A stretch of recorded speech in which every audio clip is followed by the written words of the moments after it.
Hello दोस्तों, स्वागत है आपका अपना YouTube channel BK uni classes में। दोस्तों, आज के हम इस वीडियो में आप लोग को केमिस्ट्री से टॉप 100 प्रश्न बता रहे हैं जो सभी के सभी बहुत ही महत्वपूर्ण है। तो आइए एक एक करके लगभग सभी प्रश्नों को देखते हैं। ठीक है, तो आज के यहाँ पे पहला प्रश्न दिया हुआ है कि सड़े हुए अंडा के गंध के लिए कौन सा गैस जिम्मेवार है। सल्फर डाइऑक्साइड है कि नाइट्रोजन डाइऑक्साइड है कि कार्बन मोनोऑक्साइड गैस है कि सल्फर डाइऑक्साइड है। ठीक है, बताना है कि इसका राइट आंसर क्या हो जाएगा। तो याद रखना है कि सड़ा हुआ अंडा जो है उसमें से एक प्रकार के गंध निकलने लगता है, तो वह किसकी वजह से होता है। तो याद रखना है हाइड्रोजन सल्फाइड के कारण सड़े हुए अंडा में से गंध निकलने लगता है। नेक्स्ट उसके बाद प्रश्न है कि आणविक कक्षा का अभिन्यास अभिविन्यास किससे नियंत्रित होता है। बताना है कि आणविक कक्षा जो है उसका अभिविन्यास जो है किससे नियंत्रित होता है। मुख्य क्वांटम संख्या से, चुंबकीय क्वांटम संख्या से कि प्रचक्रण क्वांटम संख्या से कि द्विगंधी क्वांटम संख्या से। तो याद रखना इसका राइट आंसर हो जाएगा चुंबकीय क्वांटम संख्या से राइट आंसर हो जाएगा। नेक्स्ट उसके बाद प्रश्न है कि पेंसिल लीड बनाने में किस तत्व का उपयोग किया जाता है। लोहा का, लीड का, ग्रेफाइट का कि कार्बन का। तो याद रखना है पेंसिल का लीड बनाने के लिए ग्रेफाइट का उपयोग किया जाता है। नेक्स्ट उसके बाद प्रश्न है कि निम्नलिखित में से किसे सार्वभौमिक विलायक के रूप में जाना जाता है। बताना है कि किसे सार्वभौमिक विलायक के रूप में जानते हैं। पानी को, एसीटोन को, एल्कोहल को कि बेंजीन को। तो याद रखना है पानी जो है उसे सार्वभौमिक विलायक के रूप में जानते हैं लोग। नेक्स्ट उसके बाद प्रश्न है कि इनमें से कौन एक परमाणु वाली गैस है। बताना है कि इसमें से कौन है जो एक प्रकार के परमाणु वाली गैस होता है। ऑक्सीजन है, नियॉन है, नाइट्रोजन है कि फ्लोरीन है। तो याद रखना है नियॉन जो होता है वह एक प्रकार के परमाणु वाला गैस होता है। नेक्स्ट उसके बाद प्रश्न है 6 नंबर कि पृथ्वी की पपड़ी में कौन सा तत्व सबसे अधिक मात्रा में पाया जाता है। बताना है कि पृथ्वी के पपड़ी में कौन सा तत्व जो है सबसे अधिक मात्रा में पाया जाता है। दोस्तों, अगर ये वीडियो आप लोगों को अच्छा लग रहा है तो प्लीज़ हमारे बीके यूनि क्लासेस को सब्सक्राइब कर लीजिए। ठीक है, ताकि ऐसे वीडियो का नोटिफिकेशन सबसे पहले आपके पास पहुंचे। तो बताना है कि पृथ्वी के पपड़ी में कौन सा तत्व जो है सबसे अधिक मात्रा में पाया जाता है। लोहा, एल्युमिनियम, सिलिकॉन, ऑक्सीजन। तो याद रखना है इसका राइट आंसर हो जाएगा ऑक्सीजन। ऑक्सीजन जो है पृथ्वी की पपड़ी में सबसे अधिक मात्रा में पाया जाता है। नेक्स्ट उसके बाद 7 नंबर प्रश्न है कि जंग से बचाने के लिए लोहा से बने पानी के पाइपों पर जस्ते की परत चढ़ाने को क्या कहते हैं। जस्ते की परत चढ़ाना कि मिश्र धातु बनाना कि वल्कनीकरण कि यस्दीकरण। तो याद रखना है यस्दीकरण कहा जाता है। नेक्स्ट उसके बाद प्रश्न के निम्नलिखित में से कौन सी धातु ऐसी है जिसे प्रकृति में सदैव मुक्ति स्थिति में पाया जाता है। बताना है कि निम्नलिखित में कौन सा धातु है जिसे प्रकृति में हमेशा मुक्त अवस्था में पाया जाता है। स्वर्ण, चांदी, सोडियम, तांबा। तो याद रखना इसका राइट आंसर रहेगा स्वर्ण, मतलब सोना जो है प्रकृति में हमेशा मुक्त अवस्था में पाया जाता है। नेक्स्ट उसके बाद हम लोग देखेंगे 10 नंबर प्रश्न कि निम्नलिखित में से किसको भूरा कोयला कहा जाता है। एंथ्रासाइट को, बिटुमिनस को, कोक को कि लिग्नाइट को। तो याद रखना है लिग्नाइट को भूरा कोयला भी कहा जाता है। नेक्स्ट उसके बाद प्रश्न है कि लौह अयस्क से लौह के विन्यास में कौन सी प्रक्रिया सम्मिलित होती है। तो उपचयन की अपचयन की प्रभाजी आसवन की विद्युत अपघटन। तो याद रखना है लौह अयस्क में कौन सा विन्यास होता है, तो अपचयन। नेक्स्ट उसके बाद हम देखेंगे यहाँ पे 11 नंबर प्रश्न कि लोहे की जंग लगने के लिए किसकी आवश्यकता होती है। बताना है कि लोहा के जंग लगने के लिए क्या चीज़ का आवश्यकता होता है। ऑक्सीजन और कार्बन डाइऑक्साइड का कि ऑक्सीजन तथा जल का कि कार्बन डाइऑक्साइड का कि मात्र ऑक्सीजन का। ठीक है, तो याद रखना है लोहा पे जंग लगने के लिए ऑक्सीजन और जल दोनों की आवश्यकता होती है। तो हमारा राइट आंसर है ऑप्शन नंबर बी। नेक्स्ट उसके बाद प्रश्न है कि जंग से बचाने के लिए लोहा से बने पाइपों पर जस्ता के परत चढ़ाने को क्या कहते हैं। तो अभी बताए थे यस्दीकरण कहा जाता है। नेक्स्ट उसके बाद प्रश्न है कि इस्पात और आयरन वस्तु में जिंक की पतली परत के लेपन का नाम क्या होता है? तो याद रखना है यस्द लेपन कहते हैं। नेक्स्ट उसके बाद प्रश्न निम्नलिखित में से अधिक विद्युत चालकता वाली कौन सी धातु होता है? तांबा, एल्युमिनियम, चांदी, सीसा। तो याद रखना चांदी जो है बहुत ही अधिक चालकता वाला धातु होता है। नेक्स्ट उसके बाद प्रश्न है कि प्रशीतक फ्रेयॉन है, बताना है कि प्रशीतक फ्रेयॉन जो है वह क्या होता है? तो याद रखना है डाइक्लोरोमीथेन जो होता है वो प्रशीतक फ्रेयॉन होता है। नेक्स्ट उसके बाद प्रश्न है कि निम्नलिखित में से कौन सी धातु स्वतंत्र अवस्था में पाई जाती है? एल्युमिनियम है कि सोना है कि लोहा है कि सीसा है? तो याद रखना है सोना जो होता है वह स्वतंत्र अवस्था में पाए जाने वाला धातु होता है। नेक्स्ट उसके बाद प्रश्न है कि निम्न में से कौन सा लौह अयस्क है? बॉक्साइट, मैग्नाइट, लिग्नाइट कि नाइट्राइट? तो याद रखना है मैग्नाइट जो होता है वह लौह अयस्क होता है। नेक्स्ट उसके बाद प्रश्न है कि वह कौन सी धातु है जो अपने ही ऑक्साइड की परत से सुरक्षित हो जाता है? Gold, iron, aluminium, silver. तो याद रखना है आयरन जो है वह अपने ही ऑक्साइड से सुरक्षित हो जाता है। नेक्स्ट उसके बाद प्रश्न है कि मणिकय और नीलम किसके ऑक्साइड है? बताना है कि मणिकय और नीलम जो है वह क्या चीज का ऑक्साइड है? कॉपर का, टीन का, आयरन का कि एल्युमिनियम का? तो याद रखना है एल्युमिनियम का यह दोनों क्या होता है मणिकाय और नीलम ऑक्साइड होता है। नेक्स्ट 20 नंबर प्रश्न है कि टंका मिश्र धातु है, मतलब बताना है कि टंका जो है वह क्या चीज से मिलके बना होता है? तो याद रखना टीन और शीशा से मिलाकर टंका को बनाया जाता है। नेक्स्ट उसके बाद प्रश्न है कि पानी से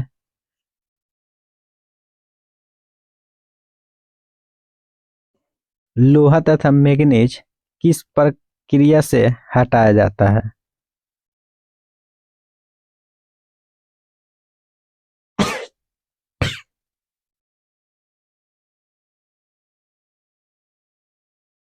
वायु मिश्रण से कि क्लोरीनीकरण से कि निस्पंदन से कि चूना पत्थर उपचारण से?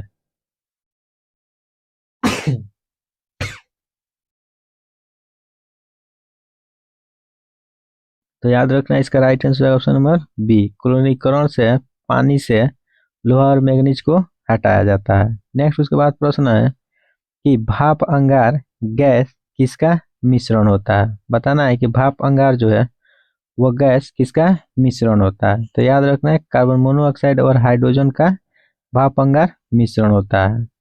नेक्स्ट उसके बाद प्रश्न दिया हुआ है कि मरकरी है, तो याद रखना मरकरी जो है वह एक प्रकार के द्रव धातु होता है।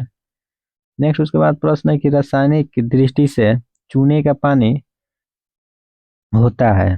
तो याद रखना है कैल्शियम हाइड्रो ऑक्साइड। नेक्स्ट उसके बाद प्रश्न है कि वातावरण के अंदर क्षैतिज उष्मा अंतरण को क्या कहा जाता है? तो याद रखना है अभिवहन कहा जाता है, मतलब एडवेक्शन कहा जाता है। नेक्स्ट उसके बाद प्रश्न है कि निम्नलिखित में से कौन सी चीज मुख्यतः एलपीजी में विद्यमान रहता है? Methane, ethane, propane. ठीक है, तो इसका राइट आंसर हो जाएगा यहाँ पे ब्यूटेन। ठीक है, एलपीजी में ब्यूटेन मौजूद रहता है।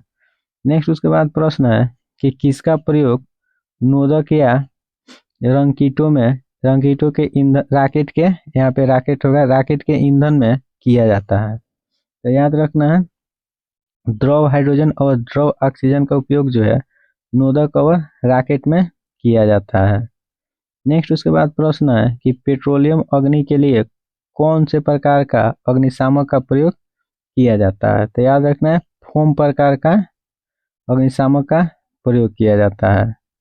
नेक्स्ट उसके बाद प्रश्न है कि पीवीसी किसके बहुलीकरण द्वारा प्राप्त किया जाता है? तो याद रखना है पीवीसी जो है वह विनाइल क्लोराइड के बहुलीकरण के द्वारा प्राप्त किया जाता है। नेक्स्ट उसके बाद प्रश्न निम्नलिखित में से किसका प्रयोग नोदक और रॉकेट के ईंधन में किया जाता है? तो द्रव हाइड्रोजन और द्रव ऑक्सीजन का उपयोग नोदक और रॉकेट में किया जाता है। नेक्स्ट उसके बाद प्रश्न है, पेट्रोल से लगी आग को बुझाने में जल प्रभावी नहीं होता है, क्यों? तो याद रखना है, इसका राइट आंसर हो जाएगा, जल और पेट्रोल एक दूसरे के अमिश्रण अमिश्रण है, और पेट्रोल ऊपरी परत पर बनता है, अतः जलता रहता है। नेक्स्ट प्रश्न है कि मोनोजाइट बालू में कौन सा खनिज पाया जाता है? तो याद रखना, मोनोजाइट बालू जो है उसमें कौन सा खनिज पाया जाता है? तो थोरियम खनिज जो है वह पाया जाता है। नेक्स्ट प्रश्न है कि बारूद का आविष्कार किसने किया था? बताना है कि बारूद का आविष्कार किसके द्वारा किया गया था? तो याद रखना, रोजर बेकन ने बारूद का आविष्कार किए हुए थे। नेक्स्ट प्रश्न है कि नाभिकीय रिएक्टर में प्रयुक्त सर्व संवर्धित यूरेनियम कौन सा है? तो याद रखना है, एक विशिष्ट समस्थानिक के उच्च प्रतिशत सहित यूरेनियम होता है। नेक्स्ट उसके बाद प्रश्न है कि नाभिकीय विखंडन में ऊर्जा किस रूप से निकलती है? बताना है कि नाभिकीय विखंडन में ऊर्जा जो है वह किस रूप में निकलता है? तो याद रखना है, ऊष्मा के रूप में। नेक्स्ट उसके बाद प्रश्न है, निम्नलिखित धातुओं में से कौन सी विशाल संख्या में स्वचालित वाहनों वाले नगर की वायु को प्रदूषित कर देता है? तो याद रखना है, सीसा। नेक्स्ट प्रश्न है कि यूरिया होता है, बताना है कि यूरिया जो है वह क्या होता है? तो याद रखना है, नाइट्रोजनी उर्वरक होता है। नेक्स्ट उसके बाद प्रश्न है कि कांच क्या है? याद रखना है, कांच एक अतिशीतित तरल होता है। नेक्स्ट उसके बाद प्रश्न, निम्नलिखित में से सबसे प्रबल अम्ल कौन सा है? बताना है कि सबसे प्रबल अम्ल कौन है? तो याद रखना है, ट्राइक्लोरो एसिटिलिक अम्ल जो होता है वह सबसे प्रबल अम्ल होता है। नेक्स्ट प्रश्न है कि सावनीकरण प्रक्रिया में प्राप्त एल्कोहल कौन सा है? तो याद रखना है, ग्लिसरॉल जो होता है वह सावनीकरण प्रक्रिया में प्राप्त एल्कोहल होता है। नेक्स्ट उसके बाद प्रश्न है कि शुष्क पाउडर अग्निशामक में होता है। बताना है कि शुष्क पाउडर अग्निशामक में क्या होता है? तो याद रखना है, बालू और सोडियम बाइकार्बोनेट जो उसमें मौजूद होता है। नेक्स्ट प्रश्न है कि भारत का बहुउद्देशीय दूरसंचार उपग्रह इनसेट 2E कहाँ में छोड़ा गया था? याद रखना है, इसको कोरू से छोड़ा गया था। नेक्स्ट उसके बाद प्रश्न है कि एलिसा परीक्षण द्वारा किसका निदान किया जाता है? तो याद रखना, एलिसा जो है वह एड्स के प्रतिरोधकों के जांच के लिए किया जाता है। नेक्स्ट उसके बाद प्रश्न है कि गोबर गैस में मुख्यतः क्या होता है? बताना है कि गोबर गैस जो होता है उसमें क्या होता है? तो याद रखना, गोबर गैस में मीथेन होता है। नेक्स्ट प्रश्न है कि पौधा घर प्रभाव पर ज्यादा असर डालता है। बताना है कि निम्न में से कौन सा पौधा घर प्रभाव पर सबसे ज्यादा प्रभाव डालता है? तो याद रखना है, जलवाष्प। नेक्स्ट उसके बाद प्रश्न है कि खाद्य परीक्षण के रूप में सबसे अधिक प्रयोग होने वाला पदार्थ है। याद रखना, बेंजोइक एसिड का सोडियम लवण जो है वह सबसे अधिक खाद्य परीक्षण में प्रयोग किए जाने वाला पदार्थ है। नेक्स्ट प्रश्न है कि निम्नलिखित धातुओं में से सर्वाधिक हीन चालक कौन सा है? तो याद रखना है, सीसा जो है वह सबसे अधिक हीन चालक होता है। नेक्स्ट प्रश्न है कि फिनोन का उपयोग निम्नलिखित में से किस रूप में किया जाता है? याद रखना है, प्रशीतक के रूप में फिनोन का उपयोग किया जाता है। नेक्स्ट प्रश्न है कि निम्नलिखित में से कौन सी गैस है जिसे एक्वा लंग्स में गोताखोर द्वारा सांस लेने के लिए ऑक्सीजन में मिलाया जाता है? तो हीलियम जो है इसका राइट आंसर हो जाएगा। नेक्स्ट प्रश्न है कि परमाणु क्रमांक 92 वाले तत्व का रासायनिक चिन्ह क्या है? तो याद रखना, यू। नेक्स्ट उसके बाद प्रश्न है कि निम्नलिखित में से कौन क्षार धातु है? बताना है कि इसमें कौन क्षार धातु है? तो सोडियम जो है वह एक प्रकार के क्षार धातु होता है। नेक्स्ट उसके बाद प्रश्न है कि सल्फ्यूरिक एसिड का रासायनिक सूत्र क्या है? बताना है कि सल्फ्यूरिक एसिड जो होता है उसका रासायनिक सूत्र क्या होता है? तो H2SO4। नेक्स्ट उसके बाद प्रश्न है कि प्रकाश संश्लेषण के दौरान कौन सी गैस उत्पन्न होती है? तो याद रखना है प्रकाश संश्लेषण के दौरान ऑक्सीजन गैस उत्पन्न होती है। नेक्स्ट उसके बाद 55 नंबर प्रश्न है कि अमोनिया के लिए रासायनिक फार्मूला क्या है। तो याद रखना है अमोनिया का रासायनिक फार्मूला जो होता है NH3 होता है। उसके बाद 56 नंबर प्रश्न है कि निम्नलिखित में से कौन सी एक उत्कृष्ट गैस है। याद रखना हीलियम जो होता है वह एक प्रकार के उत्कृष्ट गैस होता है। उसके बाद हम देखेंगे यहाँ पे पीतल किसका मिश्र धातु है। बताना है कि पीतल जो है क्या चीज से मिलकर बना है, तांबा और जास्ता से पीतल बना होता है। बताना है कि ग्रीन हाउस गैस है, इसमें कौन है जो ग्रीन हाउस गैस है। तो याद रखना मीथेन जो होता है वह एक प्रकार के ग्रीन हाउस गैस होता है। नेक्स्ट उसके बाद प्रश्न है कि रासायनिक तत्वों की सूची में किस तत्व का प्रतीक Fe है। बताना है कि Fe से इसको इंडिकेट किया जाता है तो लोहा को। नेक्स्ट उसके बाद प्रश्न है कि किसी पदार्थ के ठोस से सीधे गैस में बदलने के प्रक्रिया को क्या कहा जाता है। तो याद रखना है ऊर्ध्वपातन। नेक्स्ट उसके बाद प्रश्न है कि हाइड्रोजन पेरोक्साइड का रासायनिक सूत्र क्या है। तो याद रखना है H2O2। नेक्स्ट उसके बाद प्रश्न है कि अमोनिया का एक गुण कौन सा है। बताना है कि इसमें अमोनिया का एक गुण कौन सा है। तो याद रखना इसके जलीय विलयन में लाल लिटमस नीला हो जाता है। ठीक है, यह अमोनिया का एक गुण होता है। नेक्स्ट उसके बाद प्रश्न है कि सोना का रासायनिक चिन्ह क्या है। बताना है कि सोना जो है उसका रासायनिक चिन्ह क्या होता है। तो याद रखना है AU। सोना को AU से इंडिकेट किया जाता है। नेक्स्ट उसके बाद हम देखेंगे यहाँ पे प्रश्न नंबर 64 कि बेकिंग सोडा का रासायनिक नाम क्या होता है। तो याद रखना है बेकिंग सोडा जो होता है उसका रासायनिक नाम सोडियम बाई कार्बोनेट होता है। ठीक है, याद रखना है बेकिंग सोडा का रासायनिक नाम सोडियम बाई कार्बोनेट होता है। नेक्स्ट उसके बाद प्रश्न है कि कौन सी गैस की वजह से सोडा वाटर की बोतल खोलने पर हलचल होती है। Oxygen, hydrogen, nitrogen, carbon dioxide. तो याद रखना है कार्बन डाइऑक्साइड का एक ऐसा गैस है जिसकी वजह से सोडा वाटर के बोतल खोलने पर हलचल सा मच जाता है। नेक्स्ट बताना है कि हंसाने वाला गैस के नाम से जाना जाता है। बताना है कि हंसाने वाले गैस के नाम से किसको जाना जाता है। तो याद रखना है नाइट्रस ऑक्साइड जो है उसे हंसाने वाला गैस भी कहा जाता है। उसके बाद हम देखेंगे यहाँ पे प्रश्न कि परमाणु न्यूक्लियस बने होते हैं। तो याद रखना है प्रोटॉन और न्यूट्रॉन से परमाणु न्यूक्लियस बने होते हैं। नेक्स्ट उसके बाद बताना है कि सूखी बर्फ के नाम से किसको जाना जाता है। तो याद रखना है सूखी बर्फ जो है हम लोग ठोस कार्बन डाइऑक्साइड को कहते हैं लोग। नेक्स्ट उसके बाद प्रश्न है कि सिरका का रासायनिक नाम क्या है। बताना है कि सिरका को हम लोग रासायनिक नाम क्या होता है। तो याद रखना सिरका का रासायनिक नाम एसिटिक एसिड होता है।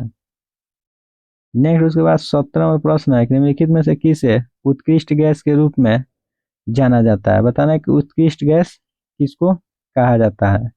हीलियम जो होता है उसे हम लोग उत्कृष्ट गैस कहते हैं लोग। नेक्स्ट उसके बाद प्रश्न है कि आग बुझाने के लिए किस गैस का प्रयोग किया जाता है। तो याद रखना है आग बुझाने के लिए कार्बन डाइऑक्साइड गैस का उपयोग किया जाता है। उसके बाद प्रश्न है कि जंग का रासायनिक नाम क्या है। बताना है कि जंग जो है उसका रासायनिक नाम क्या होता है। तो याद रखना है आयरन ऑक्साइड जंग का रासायनिक नाम होता है। उसके बाद प्रश्न है कि कौन से दो आधारभूत बल दो न्यूट्रॉनों के आकर्षण बल का उपलब्ध करा सकता है। तो याद रखना है गुरुत्वीय और नाभिकीय बल जो है इसका राइट आंसर हो जाएगा। नेक्स्ट उसके बाद प्रश्न है कि निम्नलिखित में से कौन सा प्राकृतिक गैस का प्राथमिक घटक है। तो याद रखना मीथेन जो होता है वो प्राकृतिक गैस का प्राथमिक घटक होता है। नेक्स्ट उसके बाद प्रश्न निम्नलिखित में से कौन एक सकर्मक धातु है। तो याद रखना पोटेशियम जो होता है वो एक प्रकार के सकर्मक धातु होता है। नेक्स्ट प्रश्न है कि शीतल पेय के उत्पादन में कौन सी गैस का उपयोग किया जाता है? तो याद रखना है, शीतल पेय में कार्बन डाइऑक्साइड गैस का यूज किया जाता है। नेक्स्ट उसके बाद प्रश्न है कि एसिटिक अम्ल का रासायनिक सूत्र क्या होता है? बताना है कि एसिटिक अम्ल जो होता है उसका रासायनिक सूत्र क्या होता है? तो याद रखना है CH3COOH जो है वह एसिटिक अम्ल का रासायनिक सूत्र होता है। नेक्स्ट उसके बाद हम देखेंगे किसी उदासीन विलयन का पीएच मान कितना होता है? तो याद रखना है किसी भी उदासीन विलयन का पीएच मान जो होता है 7 के बराबर होता है। उसके बाद प्रश्न है कि हाइड्रोजन का परमाणु क्रमांक कितना होता है? तो याद रखना है हाइड्रोजन का परमाणु क्रमांक 1 होता है। नेक्स्ट उसके बाद प्रश्न है कि गुब्बारे को तैरने के लिए उसमें किस गैस का उपयोग किया जाता है? तो याद रखना है गुब्बारे को तैरने के लिए उसमें हीलियम गैस का उपयोग किया जाता है। नेक्स्ट उसके बाद प्रश्न है कि सिरके का रासायनिक सूत्र क्या होता है? याद रखना सिरका जो होता है उसका रासायनिक सूत्र अभी बताए थे CH3COOH होता है। नेक्स्ट उसके बाद प्रश्न है 82 नंबर की कौन सी गैस प्याज को विशिष्ट गंध देता है? बताना है कि प्याज में किस गैस के कारण गंध उत्पन्न होता है? तो याद रखना है सल्फर कंपाउंड की वजह से प्याज से एक प्रकार के विशिष्ट गंध निकलता है। नेक्स्ट प्रश्न है कि हाइड्रोजन पेरोक्साइड का रासायनिक सूत्र क्या है? बताना है कि हाइड्रोजन पेरोक्साइड का रासायनिक सूत्र जो होता है वह क्या होता है? तो याद रखना है H2O2। उसके बाद प्रश्न है कि ब्रह्मांड में कौन सा तत्व सबसे अधिक मात्रा में पाया जाता है? तो याद रखना है हाइड्रोजन गैस जो है वो ब्रह्मांड में सबसे अधिक मात्रा में पाया जाता है। नेक्स्ट उसके बाद प्रश्न है कि एस्पिरिन का रासायनिक सूत्र क्या है? याद रखना है एस्पिरिन जो होता है उसका रासायनिक सूत्र C9H8O4 होता है। नेक्स्ट उसके बाद यहाँ पे प्रश्न है कि नींबू को खाटा स्वाद किस कारण से मिलता है? बताना है कि नींबू जो है खाटा मतलब नींबू में कौन सा अम्ल पाया जाता है? तो याद रखना साइट्रिक अम्ल जो है नींबू में देखने को मिलता है। नेक्स्ट उसके बाद प्रश्न है कि कौन सा तत्व केले को रेडियोधर्मी गुण प्रदान करता है? तो याद रखना पोटेशियम जो होता है वह केले को रेडियोधर्मी गुण उपलब्ध कराता है। नेक्स्ट उसके बाद हम देखेंगे यहाँ पे प्रश्न कि पकाते समय रोटी फूलने का क्या कारण है? बताना है कि जब रोटी को पकाया जाता है तो क्यों फूलने लगता है? तो याद रखना है खमीर के कारण पकाते समय रोटी जो है वह फूलने लगता है। तो दोस्तों अगर ये वीडियो आप लोगों को अच्छा लगा है तो प्लीज़ हमारे BK यूनिक क्लासेस को सब्सक्राइब कर लीजिए और इस वीडियो को लाइक कीजिए और इसे अपने दोस्तों के पास जरूर भेजिए। मिलते हैं ऐसे ही प्रश्नों को लेकर।